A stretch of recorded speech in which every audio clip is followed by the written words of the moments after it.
Versant Fox, Bravo Hotel, rebonjour, Lambada au parking du Lys, on roule pour la 28 Herbe, local secteur nord. Juste dégagé du parking.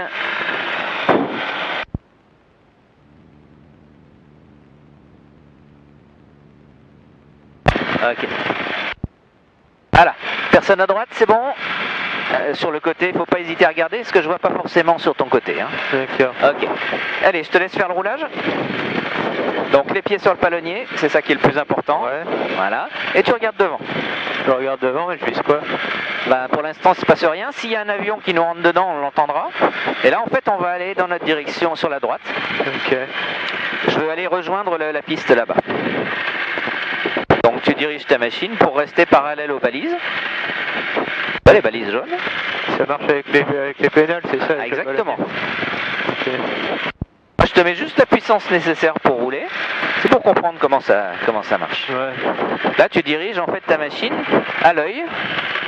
C'est lui qui te guide. Les pieds, c'est qu'une interface. Mais il ne faut pas penser à tes mains et tes pieds. Il faut penser à ton œil, ce qu'il voit. Et en fonction des infos qu'il t'envoie, toi, tu dois orienter la roulette de queue pour que la machine aille là où tu veux aller. Ok.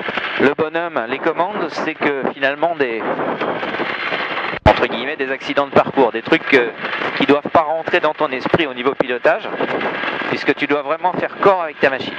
D'accord. D'accord? Et c'est ton œil qui dirige la bête. Voilà. Là, on arrive au point d'attente. C'est en fait l'emplacement qui va être utilisé pour vérifier la machine avant de se mettre en l'air. Les commandes. Alors, il faut juste éviter de faire tomber un téléphone, un appareil photo ou un casse-croûte dans le puits de commande ici. Ça ferait mauvais genre. Si ça nous bloque les commandes, c'est pas très pratique. Versant de Fox de Tarico, en sortie de secteur par l'est, j'excite la fréquence, au revoir. Le compensateur, on va le remettre au neutre. C'est bon. Et on va pouvoir y aller. Extérieur. On vérifie qu'il est bonne. Base ou sur la piste. Bravo, tel point d'attente 28 Herbe, je m'aligne, je décolle.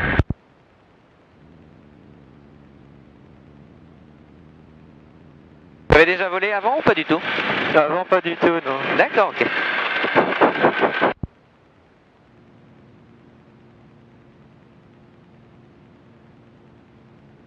Voilà. Donc tu vois, il y en a un qui est en travail basse altitude actuellement. On surveillera quand on va décoller et qu'on n'aille pas lui couper la route. C'est bon pour toi? C'est bon. Eh ben on y va. Puissance. Ok, mise en ligne de vol. Et rotation. Voilà, et on va réduire à 5000. Hop. Voilà. Là, je règle la machine pour qu'elle puisse... Ouais, vas-y, sans problème. Ouais. Voilà, et on continue tout droit, tu vois, on va pas virer pour l'instant parce que lui est en évolution. Le but, c'est de garder cette trajectoire de montée en ligne droite sur la montée initiale, c'est-à-dire l'axe de la piste. Là, c'est parfait. Par contre, le nez est légèrement trop. Voilà, c'est bien. Sans pied, on va couper la pompe. Allez, t'as été à Chantilly tout à l'heure, on va changer un petit peu peut-être. Ouais. On va aller vers l'ouest. On va monter jusqu'à 1000 pieds comme ça. Alors la vitesse idéale de montée, c'est 110. Tu vois, on est à 100 actuellement. Ça veut dire que tu peux placer ton nez un cran en dessous. Plutôt plus bas, légèrement plus bas. Voilà, encore un peu. Top, c'est bien, pas plus que ça. Visuellement, il doit plus se balader. Voilà. Et là, tu vois, la vitesse monte gentiment vers 110. Et c'est ce repère horizon qui te permet à 5000 de monter le plus efficacement possible. On arrive à 1000 pieds, on va passer en palier. Donc là, on descend le nez. Vas-y, encore, je te dirais. Encore. Top, c'est bon. Et là, je réduis à 3700 tournées. On lève pas le nez, par contre. Voilà. Regardez cette position-là. Garde le nez comme il est là, c'est bien. Là, je réduis vers 3007. Parce qu'on n'avait pas pressé. Et là, au miracle, 3007, 135 ou 130. Waouh, 3007, 3008. Altitude constante. Okay. Et là, c'est la position visuelle de vol en palier, c'est-à-dire à altitude constante. Deuxième cas de vol caractéristique. Versant Bravo Hotel en fin de montée initiale, on sort du circuit vers l'ouest, on rappelle au retour. Ok. Cette direction-là, c'est parfait. Et au niveau pilotage, tu dois en fait tenir ton manche si possible du bout des doigts. Une seule main, ça suffit. Tu en as une pour la manette des gaz et l'autre pour le manche, ou éventuellement pour la casse-croûte ou n'importe quoi, ou la passagère. Le but, c'est d'éviter d'être trop crispé sur les commandes. Et quand tu voles, tu le tiens du bout des doigts et plutôt qu'au milieu de la main. Parce que si tu le prends au creux de la main, tu vas avoir tendance à serrer obligatoirement. Alors que là, tu serreras pas. Alors si tu lâches les commandes, elle fait quoi la machine? Elle monte ou pas? Lâche là carrément. Ouais, légère tendance à voler, un petit peu à cabrer parce qu'elle est réglée pour 110. Donc, je vais te mettre un cran de trim en moins. Voilà, et si on lâche, normalement on devrait être pas mal. Voilà, super. Alors tu vois l'autoroute devant là, dans les arbres, Ouais. on va la suivre. Donc tu peux virer vers la gauche et on va la suivre en passant dessus. D'accord. Tu peux virer gentil. Donc ici il peut y avoir des transits d'avions qui vont venir de Pontoise, traverser vers le sud et tout. Donc on garde un œil pour vérifier qu'on n'ait pas un gars qui nous fasse version kamikaze. Et tu vas voir sur la droite, légèrement en avant sur la droite, tu vas avoir une ferme avec des bâtiments un petit peu... Ouais, on les remarque. Ouais, un petit peu sympa. Voilà. Bon, je voudrais pas avoir à faire la tondeuse là, dans ce coin-là, mais ils ont un petit coin sympa quand même. Voilà. Et là, on va faire un truc, on va aller un petit peu plus sur la droite en direction de l'Isle-Adam. Donc on va couper, voilà, comme ça, dans cette direction-là, tout droit.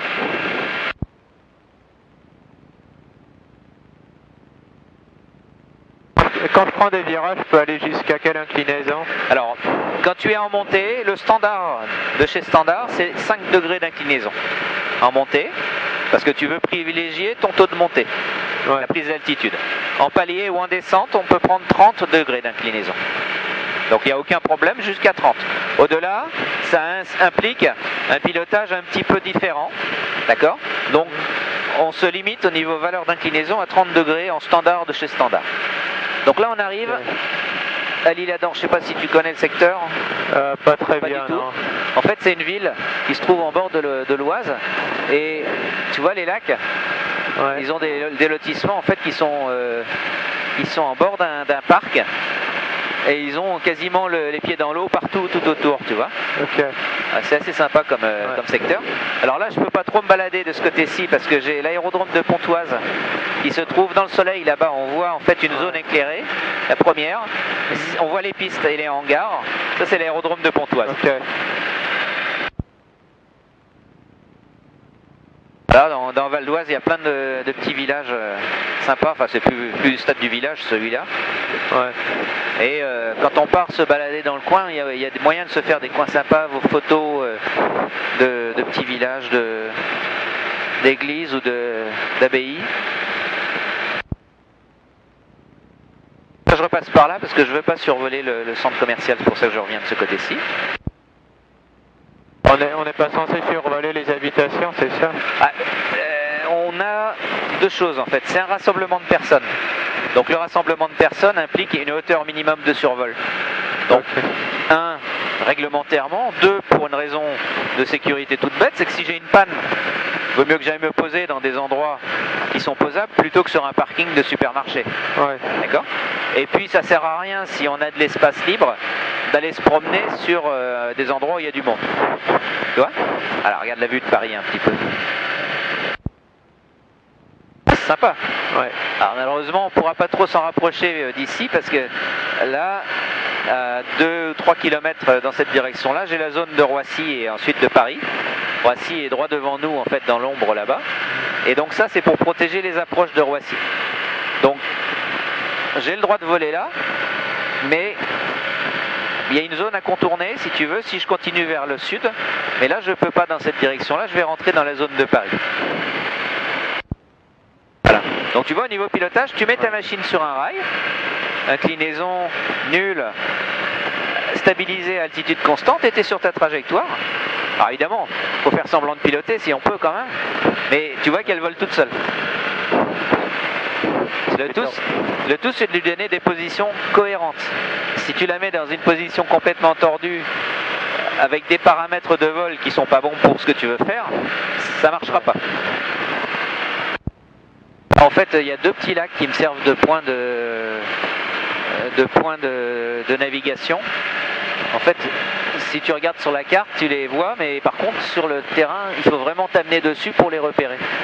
Et ça, c'est un jeu aux entraînements navigation. C'est de trouver des aiguilles dans une botte de foin. Ouais, ils sont là et l'autre qui se trouve ici, sur le sommet de la... Tu vois, regarde. Et ça, Quand il y a un trou, c'est ça, ouais. Voilà, tu vois, il y a le premier lac et le deuxième qui se trouve juste après. Et donc, quand on apprend à piloter, on apprend aussi à naviguer, à lire des cartes et aller chercher des aiguilles dans les bottes de foin. Donc ça, si tu sais lire ta carte, tu es capable de faire ce genre de truc. Ça s'apprend très bien. Regarde un petit peu la vue là. Ah, elle est sympa. Non, on l'avait pas tout à l'heure cette vue là. C'est dommage que... Oh si, on va se faire un petit 360 quand même. Allez, soyons fous.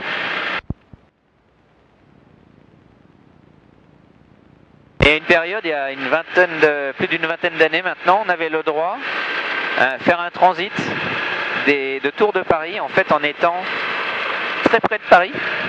Par exemple, on passait sur le Bourget pour transiter, et le transit sud, on était vraiment sur les limites de Paris, c'était extraordinaire.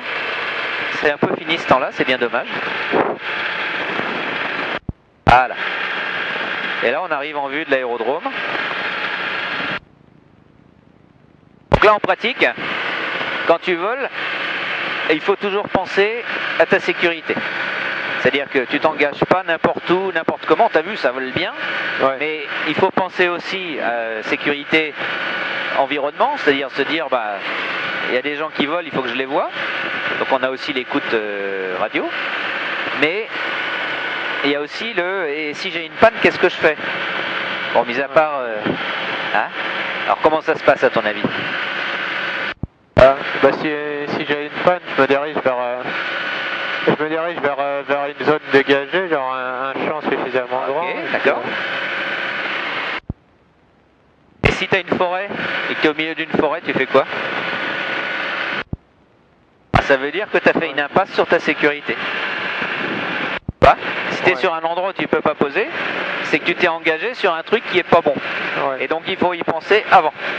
Donc on fait ce qu'on appelle un vol en local d'un terrain posable. Là par exemple, je suis en local de la piste. Si le moteur coupe maintenant, je peux venir gentiment me poser. D'ailleurs, je vais m'annoncer. Persan, Bravo Hôtel, rebonjour. À 2 minutes au sud des installations Casse-Saint-Pierre, appellerait vertical pour un encadrement. Voilà, donc là j'arrive. Voilà, l'aérodrome est devant. Sur une trace qui est en dehors des habitations. C'est pour ça que je suis venu ici, parce que là je peux couper sans gêner personne. Et je reste toujours en vol de façon à pouvoir rejoindre, alors pas évidemment l'aérodrome, hein, pas forcément, mais au moins un champ que je pourrais utiliser en cas de panne. Je ne fais pas d'impasse là-dessus. Ok, c'est bon.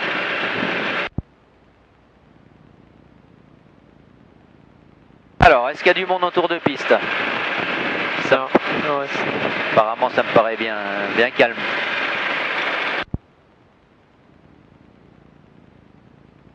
Hein? Ah, donc là, je suis en vol, j'ai un terrain en dessous, et il y a un exercice qui s'appelle l'encadrement, qui est en fait un exercice qu'on fait beaucoup en école, et qui est intéressant aussi au niveau entraînement pilote.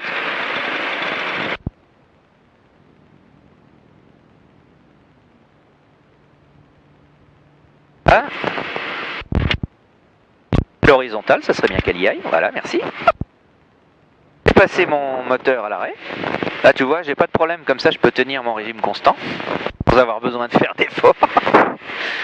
Donc la machine est en position vol à voile maintenant. Tu vois, donc moteur à l'arrêt. Hélice en drapeau. Je l'ai mise à l'horizontale parce que si je me pose dans un champ et que je passe sur le nez, elle risque pas de se casser, alors que si elle est verticale, c'est plus embêtant. Bravo Hôtel, on vient de passer la verticale, on débute un encadrement pour la 28R main complète. Voilà, et là je suis en éloignement pour rejoindre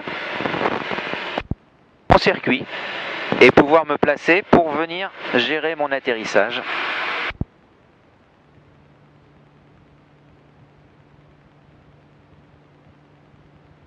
Voilà, donc là je lui demande où on est, ça me paraît pas mal. On va passer vent arrière, donc parallèle à la piste en service.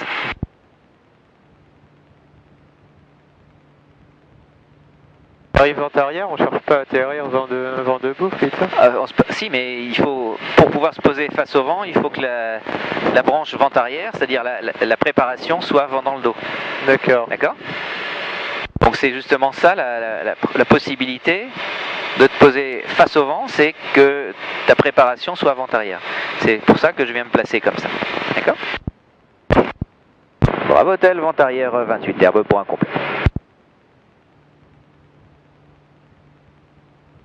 Voilà. Alors la manchère, oh, elle est calme, elle est fatiguée. Voilà. Donc là tu vois, je suis à, on va se prendre 90, on n'a pas besoin de précipiter sur le sol.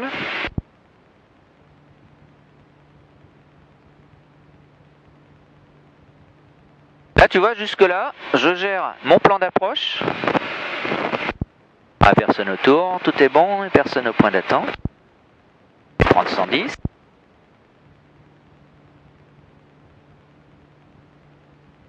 Voilà, super. C'est un Bravo Hôtel en base, 28 herbe pour un complet. Là, je n'ai plus de traction, je n'ai plus de puissance. Donc, je peux gérer mon plan d'approche grâce aux aérofreins. Si je veux me raccourcir, je les sors. Toujours personne en finale. Si je veux me rallonger, je les rentre, tu vois. Et je pilote mon plan et mon point d'aboutissement grâce à ça. Bravo Hôtel, finale 28 herbe, point complet. Voilà, là j'arrive sur mon axe de piste. Et ma vitesse d'approche. Et mon plan d'approche. J'arrive sur ma piste, je suis sûr de l'avoir. Voilà. Quitte à avoir un peu de marge de sécurité, tu vois, je la prends un peu longue si je veux, je suis pas gêné.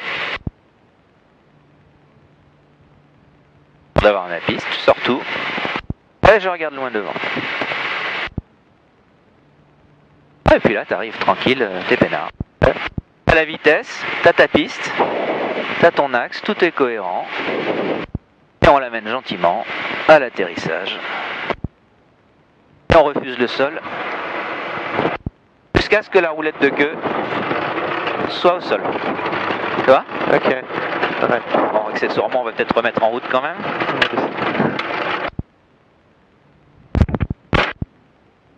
Et tu vois que même moteur à l'arrêt, ça marche tout seul. Il y en a même qui oublient qu'ils avaient un moteur à l'arrêt. C'est déjà arrivé. Et qui font les exercices. Ah ben tu remets les gaz? Ah ben non, je l'ai pas. Voilà. Bravo Hôtel, 28 herbes dégagées, roulage pour le parking 10. Voilà. Et tu vois que là, malgré le moteur à l'arrêt, la machine elle vole parfaitement. On peut rester combien de temps comme ça? 5 heures si tu veux. Hein. Ouais, mais c'est parce qu'il est quand même pas mal alourdi par le moteur, non? En fait, ça dépend de la masse d'air. Ça dépend de ce que tu as comme masse d'air. Si tu as des conditions d'ascendance, là en fin de journée ça s'effondre un petit peu, mais si tu as des conditions qui te permettent de tenir en l'air, tu vois, des nuages comme ça bien marqués ou pas forcément aussi gros que ça, tu vas les utiliser, tu vas dans une zone où ça pompe bien, tu vas faire 5 heures de vol à voile.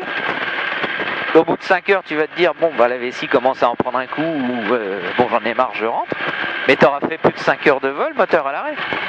Le tout, c'est par contre, la remise en route, elle doit se faire avant de tirer sur le moteur. Là, en l'occurrence, je suis moteur au ralenti. Donc, je tire pas dessus, j'ai pas eu besoin de le préchauffer. Mais j'aurais eu besoin de redécoller. Là, il est évident que j'aurais dû chauffer mon moteur avant de pouvoir redécoller ou tirer dessus. C'est pour ça que là, je savais que je faisais un complet, que ça se présentait bien, que je l'ai pas redémarré. Et sinon, j'ai fait avec les autres, j'ai fait ça, et je me suis posé moteur tournant. Parce qu'il faut gérer son moteur, sa température. Mais là, pour le ralenti, il n'y a pas de souci. Bravo Hôtel au parking, mon kit, bon voilà tout ça. Bon, tac tac.